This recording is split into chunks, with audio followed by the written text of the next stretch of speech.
Here's something that will blow your mind. 500 years before instant ramen had a packet, Japan already had instant food. No plastic, no factories, no preservatives. Yet people were carrying meals that could survive the road for weeks and wake up with water in minutes. And this matters for one simple reason. On that road, one spoiled meal did not just mean hunger. It meant weakness, confusion, bad decisions, and sometimes not making it home. And this was not just about one traveler surviving a mountain pass. It was how messages, medicine, tools, and trade kept moving when the weather wanted everything to stop. Picture this. You're on a mountain road in feudal Japan. Rain turns everything into humidity. Cold eats your fingers. Your clothes never fully dry. You're walking for hours, maybe days. Fire is not guaranteed. A stop is risky. And if your rice spoils, your body shuts down first. Then the path decides for you. But here's the twist. People solved this problem a long time ago. Not with modern packaging. Not with factories. With design. Across households, regional practices, and old travel habits, they built a system of food that did 4 things. Survive humidity, activate fast with little hot water, be eaten with one hand while moving, and stay stable without rotting. We think instant means industrial. We're wrong. Instant can be engineered. Today, you're going to see 17 forgotten roadside meals that samurai and travelers relied on while crossing Japan. These aren't recipes, they're technologies. And by the end, you'll see the real lesson. Japan did not invent modern instant food. They invented something deeper. Food designed to react quickly when the road does not allow you to cook. Number 1.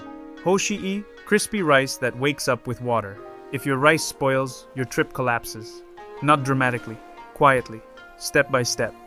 Hoshii appears in older descriptions as rice that has been cooked and then dried until each grain becomes light and hard. Here's the trick. A dry grain becomes a sponge. This is dehydration engineering. Remove water, and you remove the enemy. Most microbes need moisture like we need air. It is not dead rice. It is rice prepared to absorb water again later. Imagine the preparation. A tray near the hearth, grains spread thin. Someone stirring them slowly, not because it is fun, but because the road is coming. The air smells faintly smoky. The grains clink like tiny pebbles as they dry. Now the proof, on the road. A traveler reaches into a pouch. He drops a handful into a cup, adds water, waits. The hard crunch becomes chewable. Not luxurious, not soft like fresh rice, but edible, dependable, functional. Modern instant rice needs a factory. This needed time, heat, and patience. And here comes the question that pushes us forward. If drying can make rice return, what happens if you toast it so it becomes edible even before it fully wakes up? Number 2. Yakigome. Toasted rice that can be chewed like a mixture of nuts. A delay can be dangerous when the group keeps moving and your stomach is already empty. Yakigome is described as toasted rice that can be eaten dry or softened simply with water. Here's the trick. Heat expels the last traces of moisture, like tightening the skin of a drum so it does not sag when climate changes. Picture it. A pan rests on coals. The rice makes a dry crackling sound. The smell turns warm and nutty, like something between roasted grain and toasted bread. That browning? Modern science calls it the Maillard reaction. Fancy name.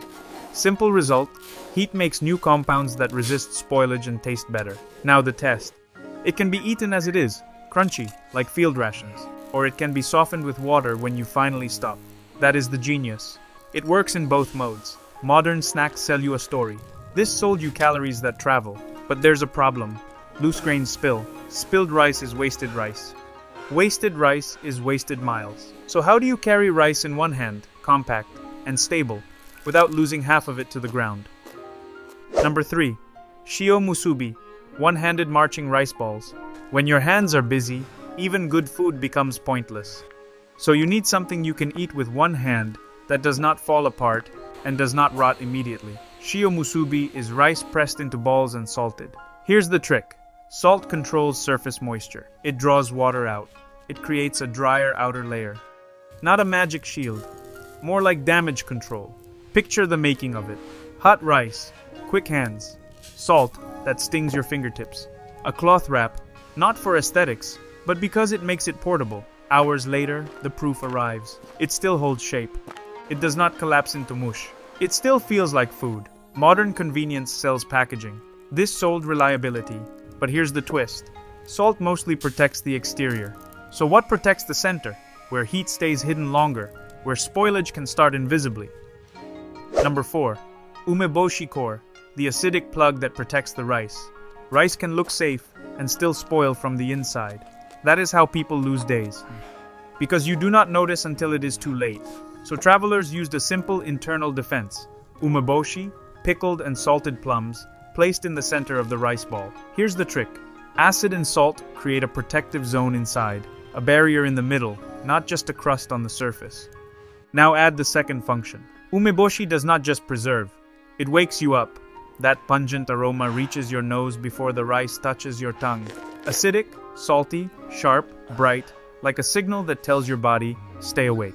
And now the proof. The next morning, the rice near the plum tastes cleaner.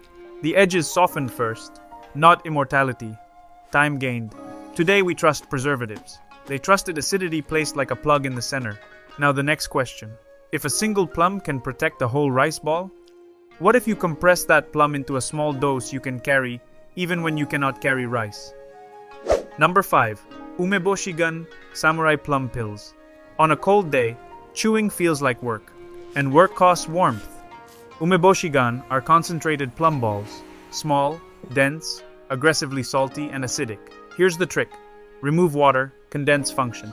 It is like reducing an entire bottle into a stone that still hits with full force. Imagine forming it. Hands press. Salt dusts the surface. Fruit becomes a compact piece of portable chemistry. The proof is immediate. Bite it and your mouth floods with saliva. Your throat opens. Your appetite wakes up. Your body shifts from shut down to keep moving. Today we call it an energy boost. They used it as a reset button. Modern electrolyte shots try to do the same job. This did it with a plum and planning. Now we move to a different need. Calories are one thing, but morale is another. Warmth, even just the feeling of soup, can keep people functional. But here's the problem. Soup needs fire. So how do you carry soup when fire is uncertain? Number 6. Miso dama. Miso balls that turn into instant soup. If you cannot light a fire, morale falls faster than the temperature. Miso dama are miso shaped into balls, often mixed with dry ingredients like dried vegetables, seaweed, or bits of seasoning. Here's the trick. Pre-measure the soup, then dry the idea into a portion. Decision made ahead of time. Just add hot water. Picture the prep. A kitchen step that feels boring. Miso mixed, shaped, set aside where air can reach. But on the road, that boring step becomes a miracle. Drop one into a cup, add hot water. Stir quickly. Instantly, the smell changes the atmosphere. Not just hot liquid. Food. Instant soup today is powder. This was a meal portioned by hands. Now the question gets sharper. Is it possible to carry soup bases not only as portions, but as living ferments that deepen while you travel? Number 7. Jindate miso. Miso that ferments while you walk. Big meals make you slow, but incomplete meals betray you. So some regional travel practices describe miso prepared to continue evolving during the journey. Here's the trick. Controlled fermentation. A pace that works slowly like a silent clock. Imagine opening the container at a roadside stop. Yesterday's smell was sharp. Today it is deeper, rounder, more complete. Day by day, time helps you instead of hurting you. Meal prep is trendy now. This was meal prep that literally ferments on the road. We think convenience is plastic and powder. We are wrong. Convenience can be planning plus biology. But if fermentation is time working for you, what about pure calories that do not need waiting or transformation? Number 8. Mochi blocks, pocket calories. Mochi shows up as travel food because it is dense, compact, and hard to waste. Here's the trick. Crush rice into one mass. Easy to handle, hard to spill. A single object instead of 1,000 grains. Imagine walking. No pot, no time, no stop. Just a bite. And the proof is mid-step. One bite and warmth comes back into your chest. Because dense carbs do that. Modern energy gels are cute. This is rice compressed into pure work. And here's the quiet part people forget. Reliable travel food doesn't just feed you. It extends your map. Now a hard truth. Protein spoils in humidity. And spoiled protein is not just unpleasant. It is dangerous. So how do you carry protein that stays stable and becomes food again when water appears? Number 9. Koya tofu. Freeze-dried tofu cake protein. Proteins break down.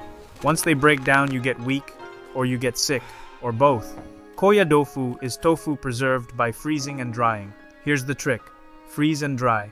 Remove water, keep structure. Like wringing out a sponge so you can rehydrate it later.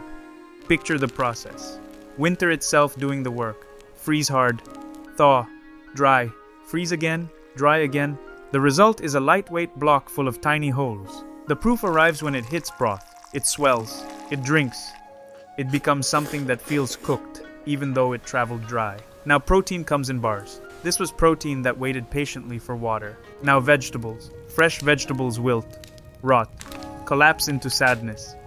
So travelers needed something that stays stable, stays crunchy, and keeps the appetite alive. Number 10, takwan, the long-lasting crunchy pickle. When every meal is bland, appetite dies. And when appetite dies, you start skipping meals. And skipping meals is how the road wins. Takwan appears as daikon, preserved for long-term storage and travel. Here's the trick. Dehydration with salt. The radish is induced to release water, like tightening wood, so it does not warp in humid air. Picture the barrel. The lid lifts. A sweet, penetrating smell. Yellow slices shining like proof of survival. Weeks later, the proof is still in the bite. Crunchy, loud, clean, perfect next to rice. Today, crunch comes in chips. This crunch is a signal the food survived. But here's the next level. Pickling is good. Fermentation beds can be even better. So what happens when vegetables are stored in something that protects and transforms at the same time? Number 11. Narazuke, sake pickles with a spicy kick. Narazuke are vegetables cured in sake lees. Here's the trick. The lees create a protective, fermenting bed, like storing tools in oil so air cannot ruin them. Open the pot and the aroma hits first. Sweet alcohol. Strong fermentation. A salty rim around it. The proof is durability. A slice remains edible long after fresh vegetables are gone. And that intensity is not a bug. It is the feature. We buy gut foods in cups. This was fermentation used like armor. Now the traveler wants something smaller. A concentrated side dish that charges plain rice with flavor. A battery you can pinch and keep moving. Number 12. Tsukudani. Battery of rice, salted and slow cooked with soy sauce. Plain rice keeps you alive, but it can kill your appetite. Tsukudani are seafood or seaweed cooked slowly in soy sauce until intensely concentrated. Here's the trick. Reduction. Water disappears. Salt and sweetness remain. Umami concentrates. It is like focusing light through a lens. Picture the pot, bubbling thick and dark, soy sauce sticking to chopsticks, air filled with sweet salt. The proof is portion power. A tiny pinch changes an entire bowl, and it lasts longer in a bag than fresh side dishes. A modern flavor booster needs a label. This only needed time and salt. Now we move to the most instant part of the whole system. Broth. Not transported as liquid, but as ingredients that turn water into soup fast. So what happens when the kitchen becomes a rock? Up to now, this was about surviving with solid food. Now we hit the next level. Carrying a kitchen without carrying a kitchen. Number 13. Katsuobushi, the rock-hard bonito that makes quick broth. We think comfort comes from a kitchen. We are wrong. You can carry the kitchen as ingredients. Katsuobushi is bonito dried and smoked until extremely hard. Here's the trick. Remove moisture, add smoke compounds, create stability. You do not carry broth. You carry the ability to create broth. Picture the moment. A block so hard it feels like wood. You scrape it. Flakes fall like shavings. The smell is clean, smoky, oceanic. The proof is speed. Hot water meets flakes. And suddenly the liquid tastes like something real happened in a kitchen. Modern stock comes in cubes. This was a whole kitchen compressed into a rock. Now the question, if a rock can become broth, what happens if the fish is already small, already dried, already portioned into perfect units? Number 14. Niboshi, small dried fish for instant dashi. Space matters, weight matters, rhythm matters. Niboshi are small dried fish used to quickly prepare dashi. Here's the trick. Drying concentrates compounds that dissolve fast. Perfect for broths on the move. Picture the bag. You open it and a briny smell rises. Small, stiff, silvery fish. Each one a unit. The proof is in a roadside stop. Throw a few into water. Heat if you can. And in minutes the water becomes sea. Modern broth is a jar. This is broth measured in fish. Now, a plant that is even more stable than fish. Kombu. A sheet that turns water into umami. Sometimes without even boiling. Number 15. Kombu, seaweed you can prepare anywhere. If you rely only on coastal foods, inland travel becomes risky. Kombu is dried seaweed used to make umami-rich broths. Here's the trick. Soluble flavor trapped in a dried leaf. Warm water releases it like tea. You do not even need boiling. Time does the work. Picture it. A dark green sheet, dusty with salt. Leathery, like old paper. The proof is quiet. Drop it into water. It softens. The liquid changes without drama, like magic that refuses to show off. Modern umami is a shaker. This is umami you steep. Now, we go to endurance foods. Things you chew while walking, not because you are starving, but because chewing steadies the mind and controls pace. So what was the pacing tool you could eat? Number 16. Surume ika, dried squid in the old style. Long stretches are not always about hunger. Sometimes they are about nerves. Sometimes boredom. Sometimes you need something to do while your legs do the miles. Surume ika is dried squid, transported for preservation and for chewing. Here's the trick. Durable drying plus slow flavor release. A meal that resists rushing. Picture it. A taut, shiny strip, a slightly sweet marine aroma. Heat it near a small flame and the edges curl. The smell becomes richer. The proof is the chew. Stubborn, rubber-like, lasting. It forces you to slow down and keep moving at the same time. Modern jerky is a snack. This was pacing you could chew, and now we reach the emergency layer. When your body collapses and your thinking slows, you do not need philosophy. You need sugar. Here's the last unlock. When your brain is foggy and your hands are shaking, you don't need a meal. You need fast sugar that works like a switch.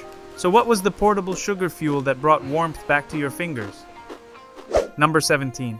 Hoshigaki, dried persimmon sugar fuel. If blood sugar drops, decision-making gets stupid, and the road punishes stupidity immediately. Hoshigaki are dried persimmons preserved during winter as travel snacks. Here's the trick. Drying plus surface sugar crystallization. Water evaporates, sugars migrate. A white layer forms like frost. Not mold. Sugar. Picture the scene. A country house eave lined with orange hanging shapes. Winter air passing through them. A honeyed aroma, slightly floral. The proof is the bite. Chewy, dense, sweet. And warmth returns to your extremities when the sugar hits. Today, sugar is candy. This was sugar with a job.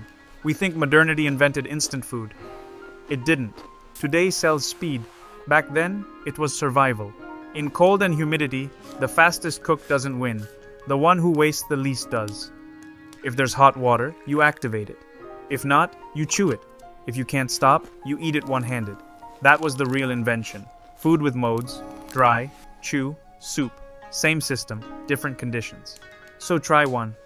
And tell me in the comments, are you starting with rice, soup, or sugar? Subscribe for more stories where old isn't nostalgia, it's technology. What lasts takes you further.